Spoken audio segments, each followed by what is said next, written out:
How's it going, everyone?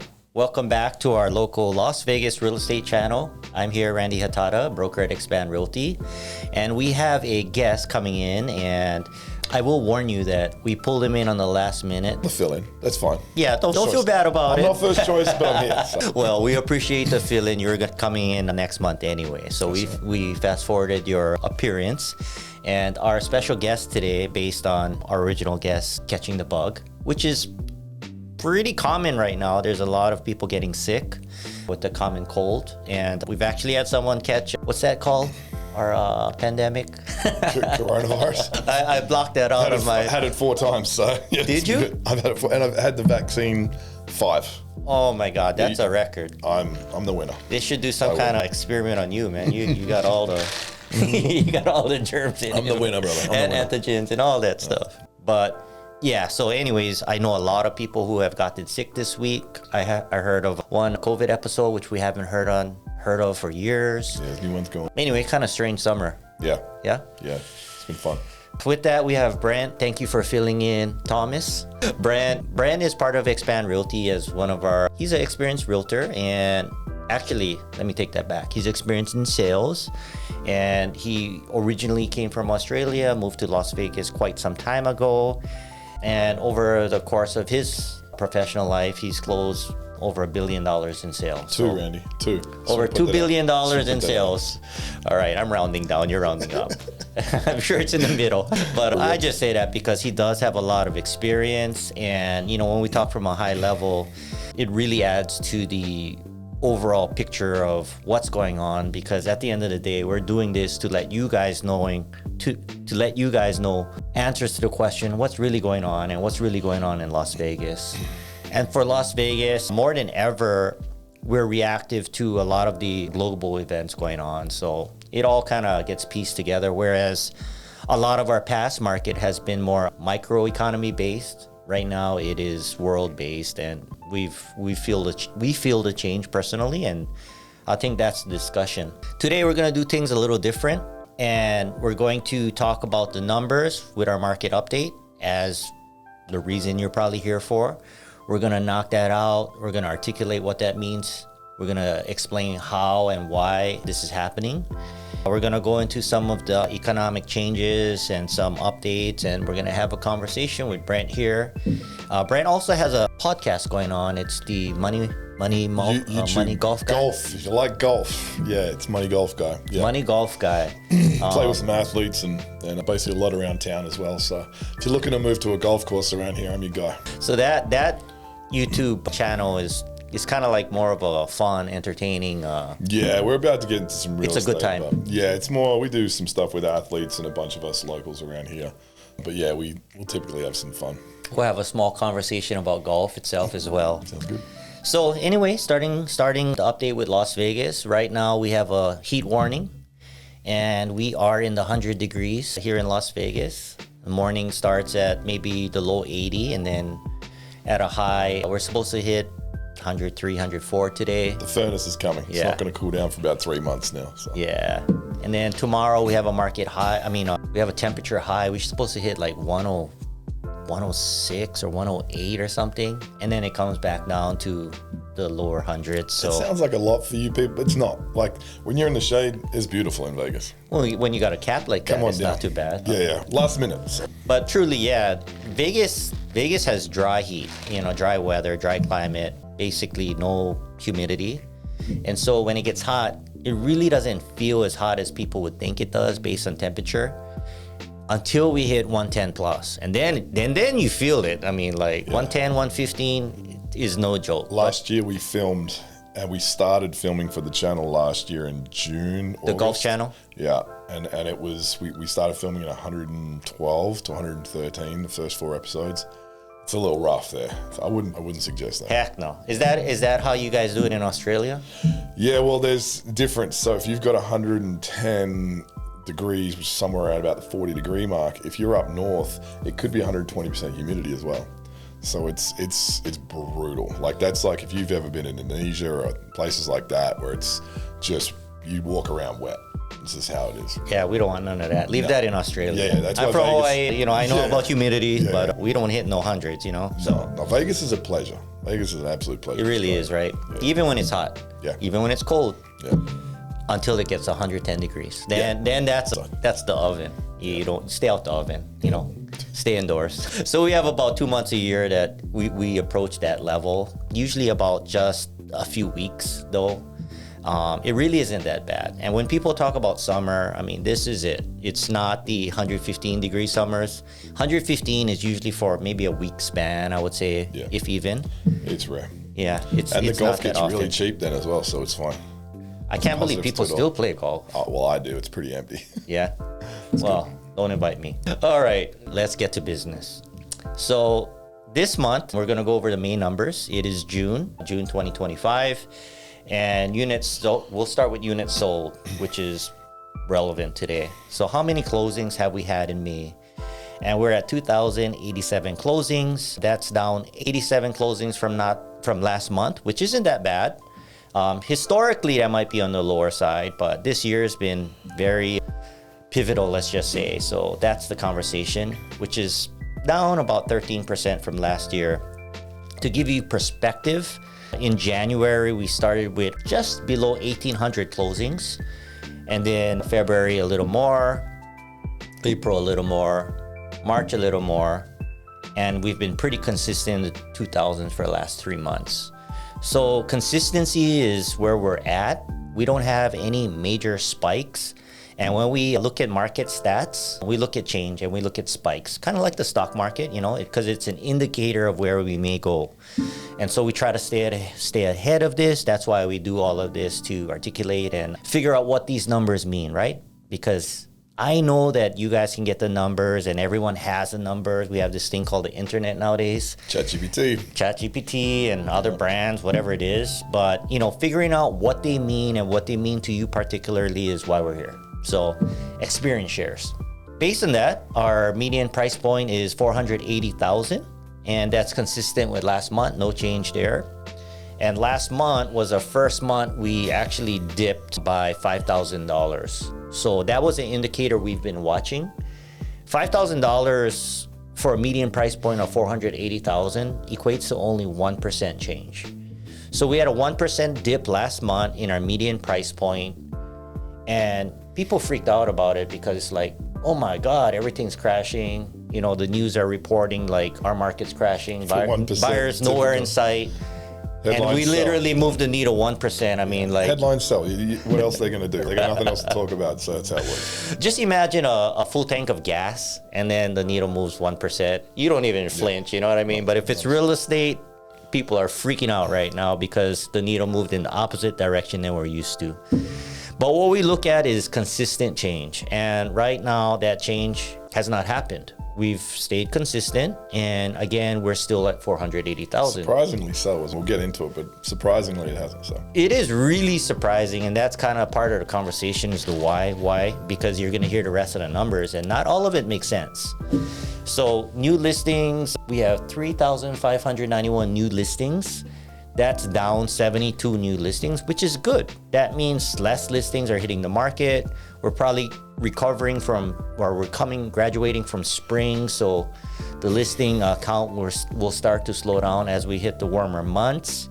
And then our median ask price went down just a little bit, like $2,500, no change. I mean, not even worth talking about the change. But our median list price is $532,000. But what's more relevant is that the difference between those two numbers.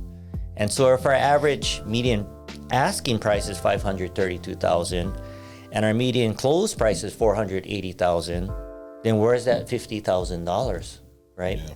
That's the conversation. Exactly. And if you're a buyer or seller, you should be asking, what's happening to that $50,000?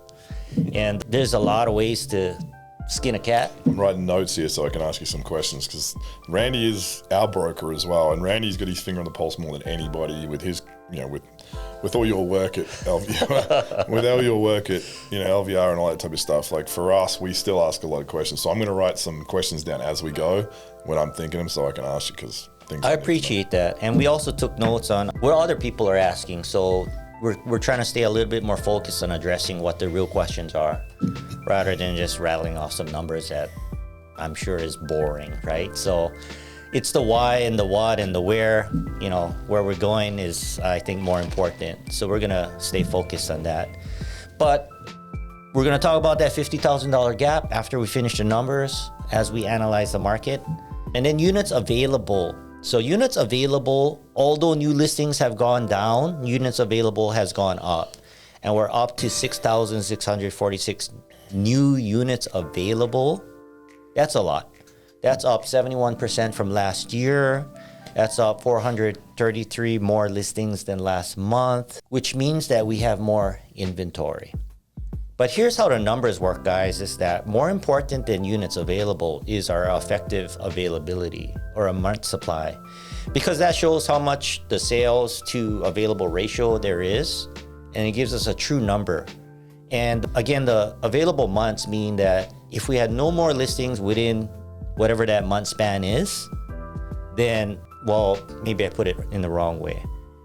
It's that amount of time that it takes to take down all those new listings or current listings if there were no more new listings, right? So right now we're at a 3.2 month supply of inventory, which means if there are no more listings from today, it would take 3.2 months to get all those listings sold. What's typical again? 3, right? Typical, I don't think there's an exact number, but my share to the world is 3 months, a very healthy market here in Las Vegas. That's Las Vegas specific as well, because it's different in markets around the world, different in markets around the country. Exactly right. And that's why I kind of try to really use the words I use and try to think before I talk, because it's true. It's specific to Vegas, although that's usually a rule of thumb in general. But for Vegas, 3 month supply is a very strong market, normally favoring both sides. And just so you guys know, 3.2 month supply is up 97% from last year, meaning that last year we were shy of inventory. It was hot last year, though. And that is why prices just went crazy, supply and demand. But those are the numbers we're going to talk about as well, is the month supply. And it has a lot to do with our current market and strength of the market and where we're headed. So that's going to be the main topic of conversation. Now, Vegas is very special in the fact that if we're not talking segments, then it's very skewed numbers. And the reason is that we have condos, we have townhomes, and then we have your average price point single families. Then we have luxury properties from $1 million up. And all these segments are doing different things. And that's part of the conversation as well. The surprising one for me is luxury. Because I would have thought that would have been hurting more than most typically does, right? And it doesn't seem like that's the case, so that'll be fun to talk about. Luxury market is very strong, guys. So that's why, like, when you read, the paper and all that, if it's still on paper, it gives you an average, right? And it tells you this is what the market is doing in general, but that may not be the reality in your market segment, which is why it's important for us to break that down as well. But we're going to talk about condos and townhomes now. Very different than single families, which is why we got to, again, separate it. And by generalities, it's a big segment of our market. So it's a lot more affordable, obviously, than single family. So it's in high demand, and we're going to share a little bit about that. I think for people who don't know Las Vegas is more of a just go and build a lot, instead of like really well planned out over the time, right? Like you have a established market like Germany or something like that, everything is planned. Everything is slow, quality builds, but it's very, very slow. Vegas is like, let's just get it up and let's fill it up, like just different. And so it leads to a lot more variance in the market. Anybody watch the movie Field of Dreams? I love that movie. If you build it, they will come. That's exactly what Vegas does. And that leads to variance. So that leads to a lot of volatility in markets. And I think that's why Vegas is very much sensitive to a lot of things. It's one of the reasons anyway. Well, I'll share with you a little bit of the condo history once we go over these numbers. But the actual need was there for condos, and then they built it in this case. But we'll get into that. Cool. So units sold 559. That's only up 15 new closings from last month.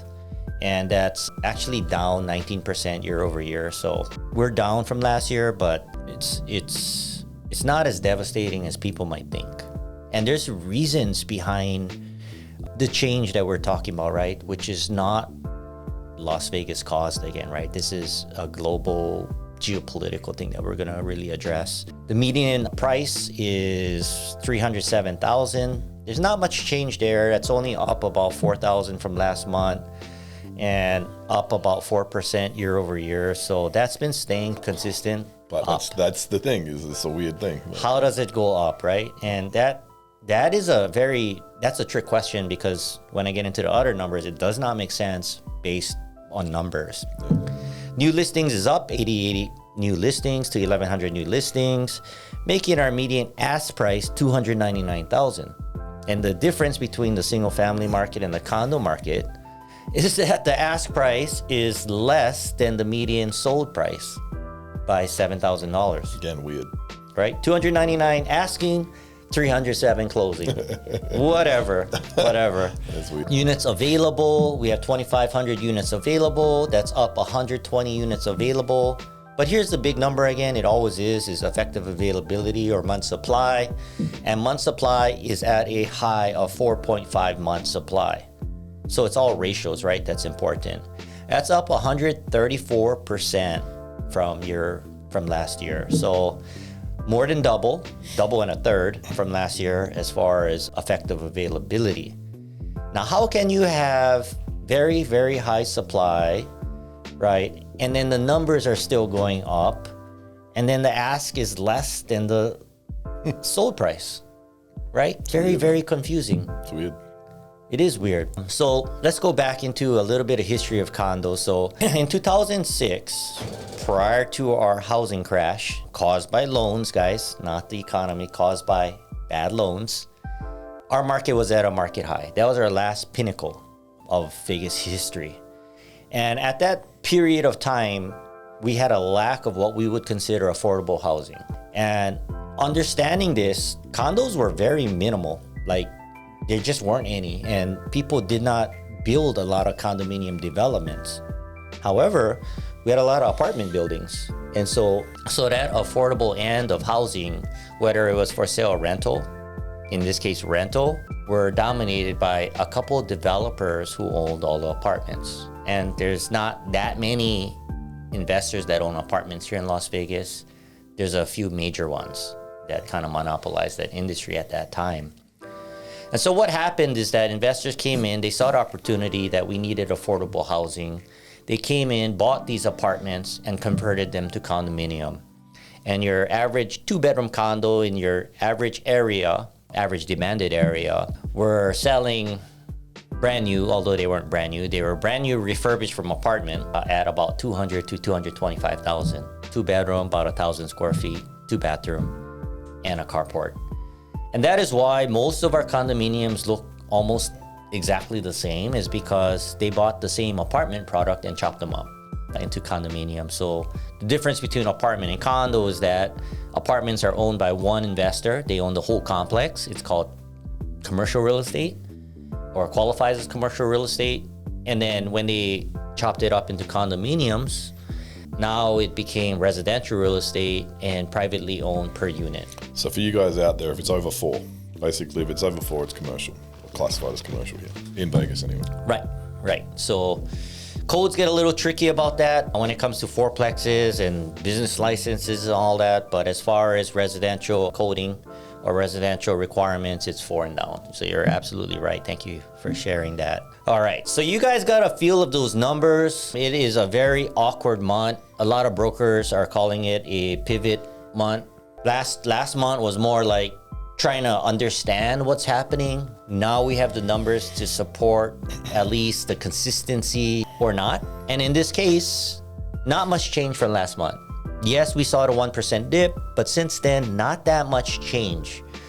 And as we talked about before, a lot of it has to do with this geopolitical stuff going on. And to just recap some of the same shares that we've had, we have a president, and our president, Trump, elected to create some tariffs a few months ago, and it rattled our whole financial world globally. Based on that uncertainty and fear, our stock market crashed, right? Our financial market, and people freaked out. And the news put out articles saying, beware, everything's crashing, the sky is falling. Which makes it go down again. Which makes it increased or exaggerated even worse. And so with that, our financial market crashed. Our housing market didn't crash. It came to a halt though, or a slowdown.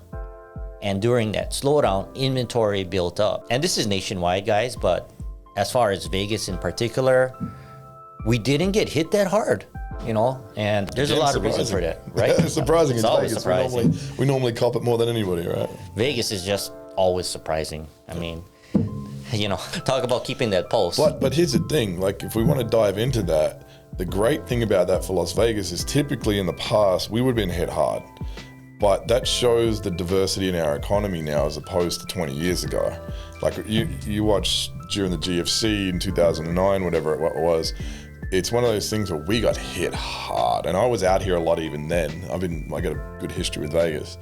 Now it's like, no, we're not just tourism. We're not just these things. We have people with depth, with businesses all over the country. We have tech people who are here now. Like we have all that stuff and all those different industries where it doesn't necessarily mean that people go, oh, I've got to move and I've got to sell because my job's not here a lot of the time, you know? So it adds diversity and that's just a good sign for Vegas in general. That's such a great point. I mean, like we could do a podcast on just that statement right there because it's so true. Like 2006 happened. We hit a high in real estate. 2009, 2010, we fell. And that, again, was due to the bad loans and out there. And Crazy anyone with a heartbeat could get a loan. And Ninja loans. I still remember 0% down, no income, no asset, Nina loans. I remember sitting in our offices in Australia when we were there laughing at the lending policies because it's very strict in Australia because 70% of the banks, like their money is literally lent out in real estate and residential, but we were laughing at it. It was crazy. So there was a lot of subprime loans or high risk loans that happened because people were arrogant at that time. And I'll give you an analogy. When you go and buy steak, we know what prime is, we know what choice is, and we know what, if it's not even labeled, like we know what that is. So prime loans are the best loans. These were subprime, right? So think about your steak. What does subprime mean? Horse meat. It means not that good, right? And so these are the loans that were being issued out. You had a heartbeat, you could probably qualify. You had a good credit score, you could probably qualify with no money down. And the bubble burst. And that's true. A bubble was created and it burst. Now, during that time, I 100% feel that a lot of people looked at the Vegas appreciation and the whole Vegas scene as a trend, kind of like a clothing line or something that's popular in the store. Trend comes and goes, and I think a lot of people bailed when those markets crashed, except for investors who capitalized on that, and that's another story. But a lot of the locals bailed, and at that time 50% of Las Vegas were owned by California. They were the first people to let go because they didn't live there. It was an investment. So if they were, if their credit wasn't as important as paying that debt or whatever it was, they were the first people to bail, with owner occupants being the last, right? And so a lot of people did not have the long-term confidence that Vegas was a real thing. Vegas was a real city. Vegas was sustainable, right? It was a trend at that time. That's my opinion. And today, I feel like Vegas has finally got the respect that everyone believes that Vegas is now a thing. Well, it's because it's been built with depth now. Like you look at what we have. We have our own culture for sure. It was somewhat of something before, but now it's really metropolitan. Like it's restaurants, it's sporting clubs, it's things that people want to be around all the time. It's things that not just gambling where it brings, let's be honest, it brings a little despair along with what it brings in the joy. Now it is literally, I'm not going to a casino to gamble. I'm going there because even the shows aren't as big a thing. It really is the food, the shows, yes, the entertainment that's there and the sporting events are great. So it's becoming a place where you want to live and stay, not just come and leave. Right. It's not just your tourist destination anymore, and it has a sustainable economy behind it. We have some issues that need to be addressed, such as the water crisis and all that, but all of that controls demand. And if demand is controlled, supply, and if supply is controlled, meaning that if there's not enough water, then we got to stop building, and people continue to move here, prices will continue to go up. But with that being said, I think that Vegas is a real thing, now, and it's going to be around for a long time based on different sustainable markets, not just depending on the tourists. Look where the smart money is, right? We can go where the smart money is. The big money. 23%. Is smart money the big money? Yeah. I mean, you look at institutional investments, right? It accounts for 23% of what's out here now in investments. So you look at, they're not coming here for no reason. They're not putting as much money as the city will actually let them put. They're putting in as much as they're allowed without killing the rental market, without doing those types of things, because it does put pressure on those things as well. I'm sure you talk about that as well, but the smart money is here. So what Brent is talking about is, I'll break that down a little further. Smart money that he's talking about, and these large corporations or institutional monies include hedge funds, REITs, Wall Street money, private funds, private equity. But the point is, there's accumulated big monies out there that are taking down a lot of real estate, and they own a ton of real estate here in Vegas. There's articles going out actually by our local press that, I forgot what the number was, but they were talking about how much one of the New York funds owns of Las Vegas, and it was an astronomical number. Not surprised. Enough to control the market a little bit, right? If they sell, they buy. If they increase rent, it changes the market because they have so much inventory. But they're here because they believed in the sustainability and the longevity of Vegas. And what has happened is that as these hedge funds hit Vegas and bought properties for rental purposes and appreciation purposes, thus from a business perspective, cash flow and appreciation, they came in because this was the best product for them that's viable with the least amount of volatility, risk.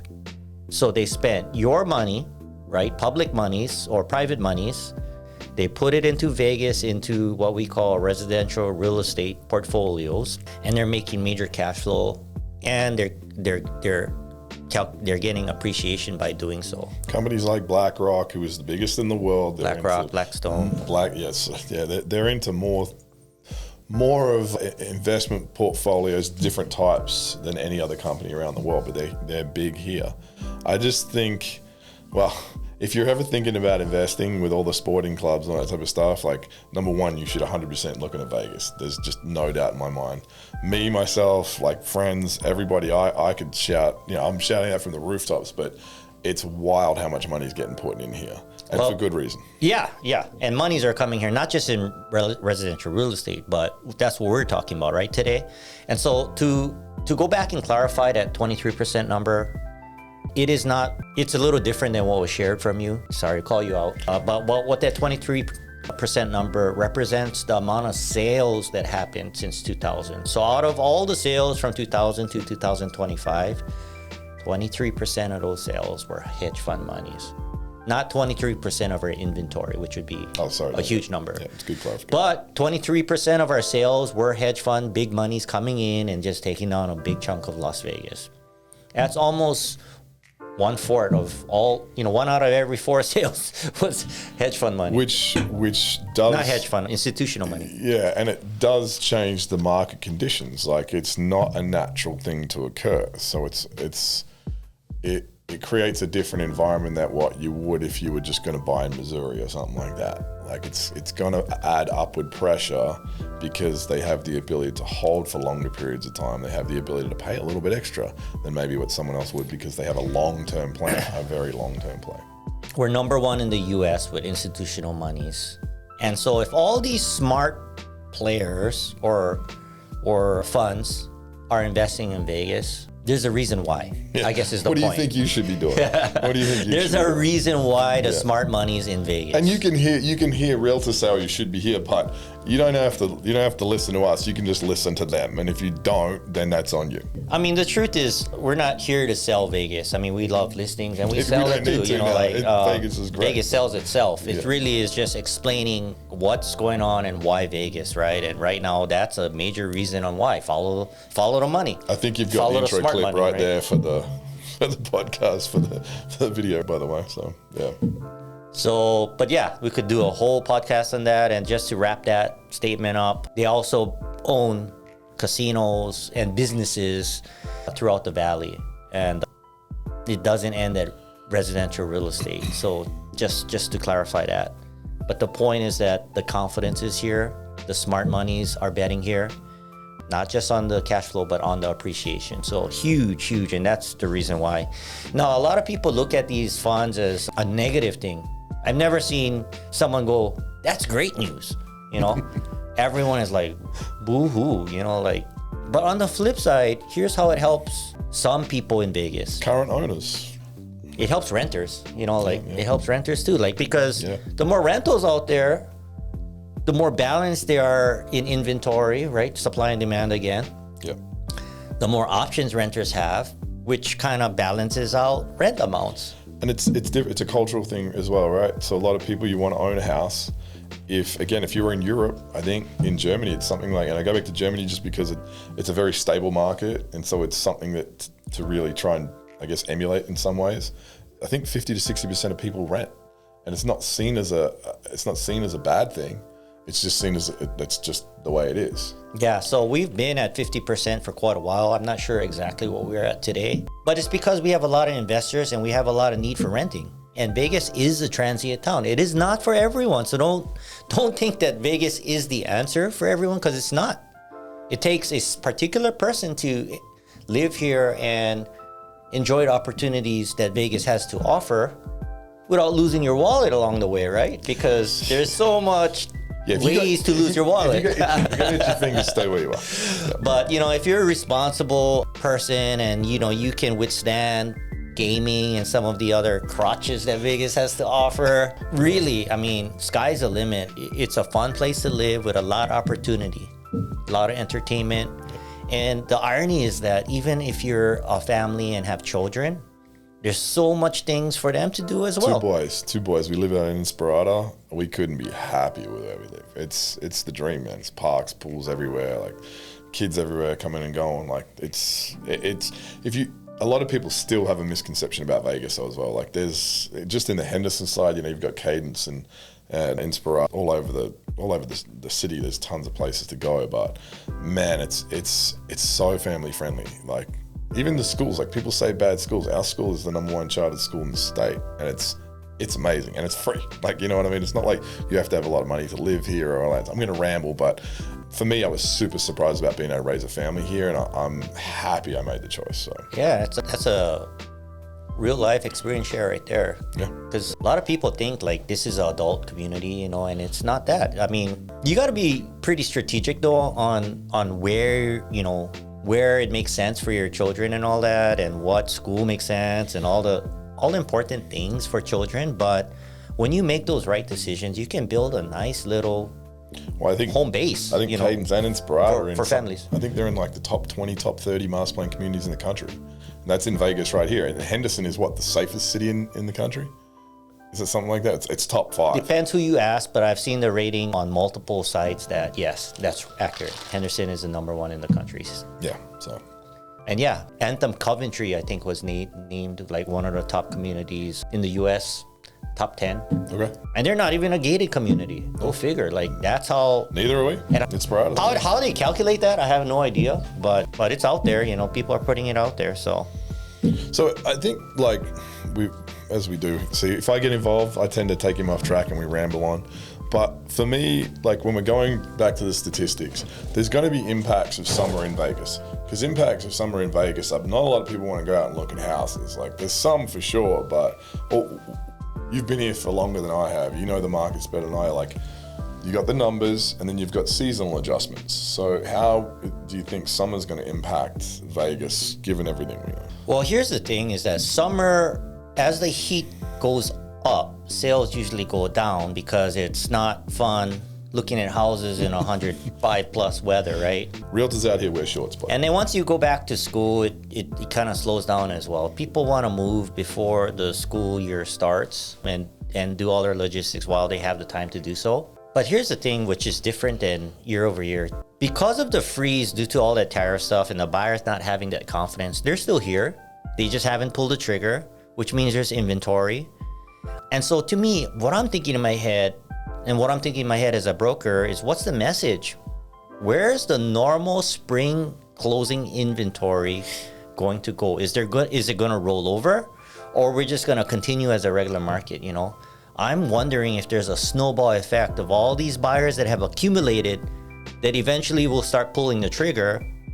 And now we have a huge high volume summer or not, where we go to a normal summer and that inventory just goes missing, or that sales closing just goes missing. And, we slowly, I guess, acclimate to the change.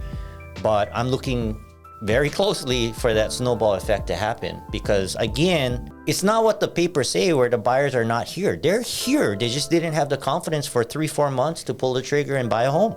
Yeah.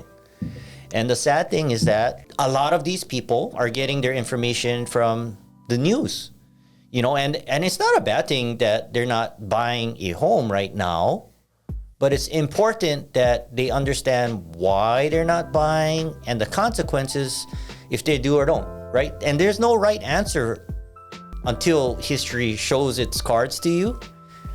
But I don't think everyone's making an educated decision is, I guess, the point I'm trying to make, right? Everyone is kind of going with emotion and based on the holy moly, what's going on? I'm not confident, versus what's the alternative to not buying? And what you would think, so the dichotomy between the market right now is typically if inventory is rising, prices should be falling, but we're not seeing that yet. So I don't know if people are waiting to see if that's going to take effect, if they're going to see a drop in price and they kind of take advantage then, because that's not the case right now, which is weird. It feels odd. I haven't seen that in too many markets around the world. Yeah, and so to clarify what I'm trying to say is, like, my message is not you should be buying. That is not my message. My message is you should stay educated, have a professional consulting you along the way, and not one that says you should be buying all the time, right? Because I have a commission at the end of that tunnel. It should be someone just saying, based on what I've heard you say, based on your goals, here's what the market is doing, and here's what I think would be the right play for you, and here's why. And the most important summary to all of this is the why. Why does it make sense for you to buy or not? And if you don't, what's the alternative? And I think a lot of people forget that if you relocate to Las Vegas with the intention to buy and you haven't, then what's the alternative? And it's usually renting, and it's usually renting for a year plus, right? And what's the market gonna be like in a year plus? No one knows. My opinion, it's going to be more expensive in a year plus, And right now, yes, we're going through volatility. And yes, market's going up and down a little bit by 1%. Ain't moving the needle much. That's just nothing. Yeah. But what it does with all this inventory is there's a lot of wiggle room for negotiations. Not only with resale, but with new builds as well. So another message for you guys is if you guys are dealing with new builds, I would highly suggest you guys using a realtor. If it's not us, use someone that you trust that will do the right thing, because... Well, there's good examples. There's examples all over the place. Like we went in, we had a client that come to us, like our client together. We ended up getting something like $20,000 worth of upgrades for free on it, just by asking. Like they didn't say, my client had gone there directly, which don't do that, which I told him not to do that. But then as soon as I got involved, then things changed a lot. That's just the way it is. Like we're your advocates. The seller of the new home community seller is not going to go out there and just offer you things if they don't have to. Their job is to make profit as well. Yeah, their job is to maximize their profitability. Yeah. And what we're trying to say is, like, there's multiple strategies that can be used behind the scenes to potentially get a better deal. Yeah. And a lot of the experienced realtors that know what they're doing, know how to maneuver and ask the right questions, which gives you the best probability to get the best deal, right? Yeah. And a lot of times you walk into and I'm not saying you, I'm just saying in general, there's whoever it is, a buyer walking into the sales office for a brand new home. They like a house, they see the price, and they're like, can I get a better price? And the answer is no. No, you can't. Yeah. Because if I do it for you, then I got to do it for everyone. That's really what it comes down to. And it also, appraisal reasons. If I do it for you, now that adjusts the appraisal for everyone else, affecting our entire community. So that's not the right ask, yeah. Right? There's different ways to ask and get what you want. It's very specific. I think you thinking, I'm just going to get 50 grand off. It's not how it works. It's very specific to whatever they've built If they went ahead and built something with upgrades, well, that's and then you take the price off of that specific thing. It doesn't hurt the overall values or the overall sales price of everything else. It's very specific. Well, that's one strategy. There's so many strategies that honestly, we don't have the time to share them on this particular. We could do another one because I think that would be pretty interesting, right? Or maybe we don't. Maybe we don't give all the secret sauce. No. That's what we're here. We're here to give education, right? So, yeah.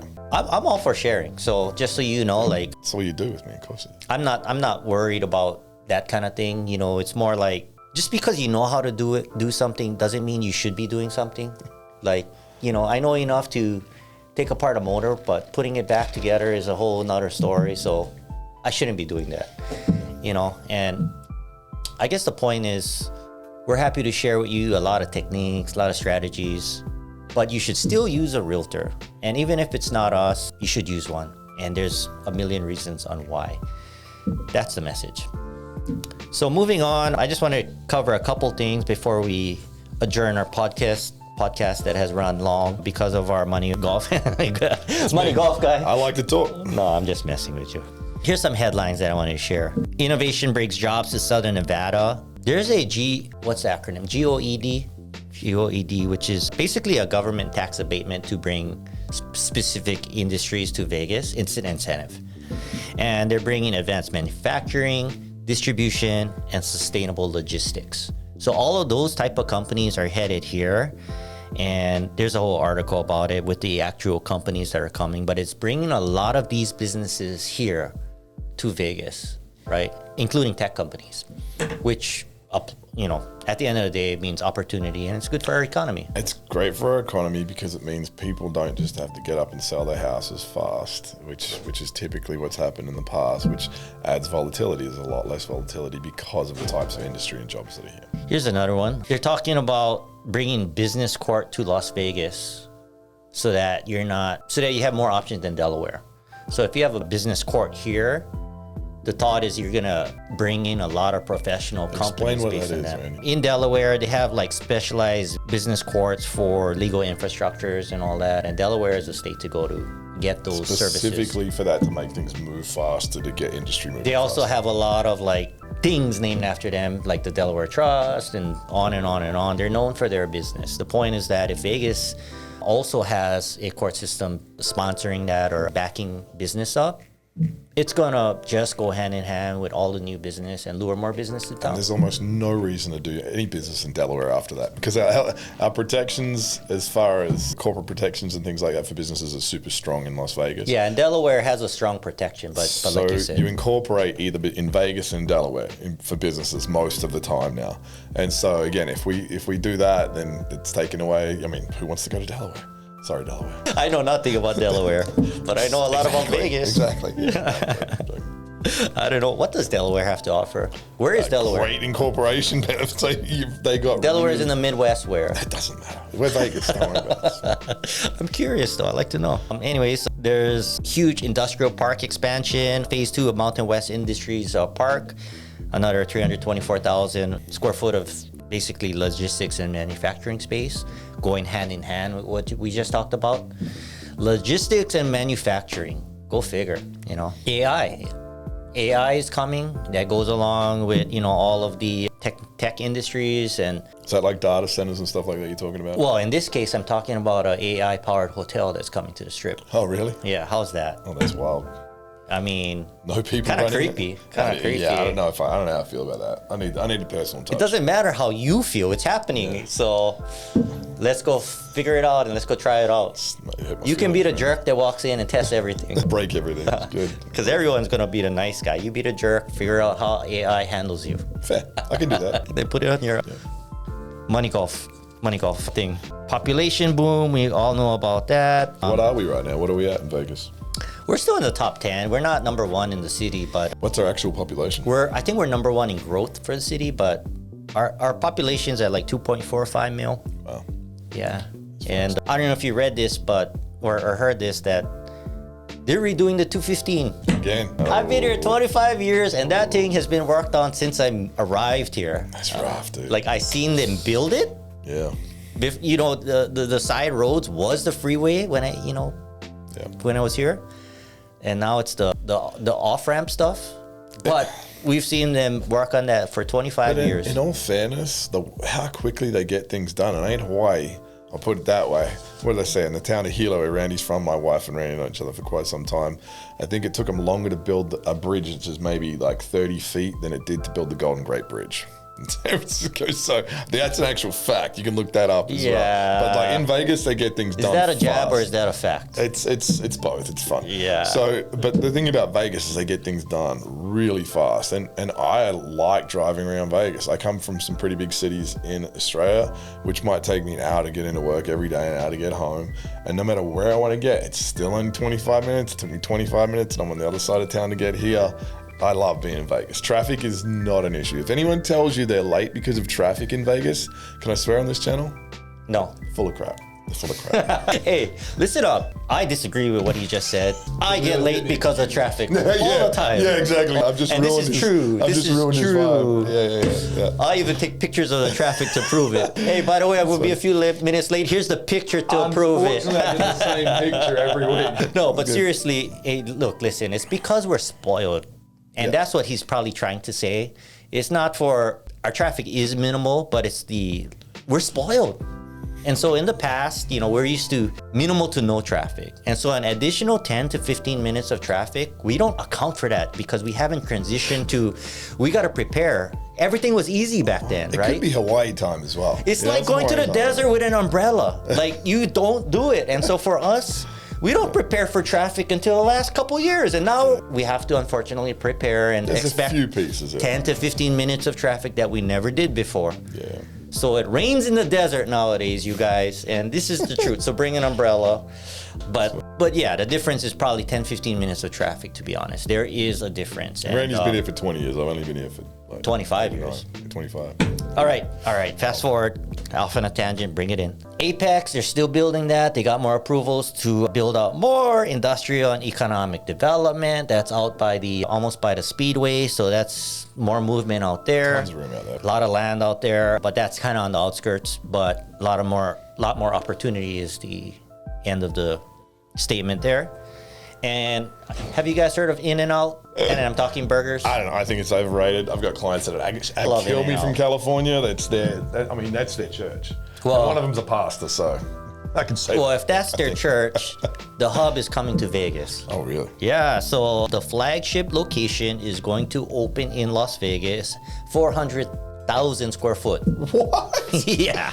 How many? Yeah. Well, yeah, I guess people Yeah. What? So, That's wild. welcome In-N-Out. Bring your flagship.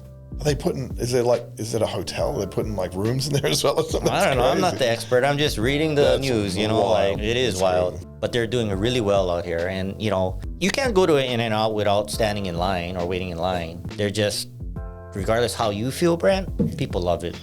They do. Yeah. And they're a little bit more healthy than the competition, I think. Healthy. It sounds like an American statement. I'm sorry. When you're comparing burger for burger, it doesn't matter where you're from. Animal style. It's a factual statement. Oh my God. They do it all fresh. They don't freeze. Yeah, super healthy. It's Yeah, good. Let's yeah. stick They with could be serving kangaroo, but it's fresh. Kangaroo. I'm just kidding. Kangaroo tastes terrible, by the way. Maybe we should cut this. No, it's maybe good. not. We're It's just good. having fun. That's all we do. Don't take everything in life so seriously like I do. Oh, man. All right, Oh, you guys. that's good, man. So that's kind of like time to wrap up. I think we're hitting our time limit here. We don't want to bore you guys for the rest of the day. So if you have further questions or requests for next month, comment below or even in between, because we could throw out some things like that address those questions, or contact us directly. Like, we're happy to field those calls, emails, whatever it is. We're here to serve, and we have 25 agents ready to go and serve as well. So feel free to ask the questions. Again, just like our podcast, it is not you need to buy, you need to sell. It's here's what's going on, you make the decision, and that's what you're gonna get across the board here. So feel free to ask the questions. A lot of people are shy to ask because I think they're shy to ask that because they're gonna get a sales pitch after that. There's gonna be opinions, and obviously I do and Brent does as well believe in Las Vegas. So the answer is I moved to a whole other country because I believe in Vegas, because I like it that much. specifically to Las Vegas. Yeah, specifically for this. I mean, but I've been coming here since I was 20, man. Like and I'm old now. I love Vegas, and I love it for even more reasons now. Like having a family here is different than the 21-year-old that was coming, you know. So, but in conclusion, he believes in Vegas. I believe in Vegas. So long term, you know, like, of course, we're going to tell you we believe in Vegas. And as I stated before, Vegas is not for everyone. But if it's for you, we'd love to have that conversation. We'd like to have the conversation about investing, even if you don't live here. You know, there's a lot of goods and bads about it. Next time, I think what we should talk about is the negatives of Las Vegas. Because there are negatives, guys. Like, you know, we're talking about the positive things, because most of the things that we've talked about have positive answers, or there's a positive and negative to everything that we talk about, right? And so actually we did talk about some negatives, and that's the heat. But there's more than that, you know, guys. We'll make a podcast. Why don't we do a positive, negative? We'll do a pros and cons. Pros and cons of Vegas. Because there's good to every bad. Well, there's bad to every good. Almost. Not just the cons? That would be a sucky episode. Be depressing, I think. Let me think this through. Well, we will think it through. Regardless, the next podcast about that will have negatives in it, whether we bring positive to join it or not. Yeah. It's TBD. How about you go negative, I'll go positive? I think that'd be great. How about I go positive, you go negative? I don't want to do that. I don't want to be the sucky guy. All right, well, guys, I hope you guys enjoyed today's podcast. Please like below, comment below, so we know what to do on the next episode or episodes. And more importantly, subscribe to us. That gives us the confidence to continue doing this and add value to the world. Take care, you guys. Cool. Thanks for having me, man. Bye-bye.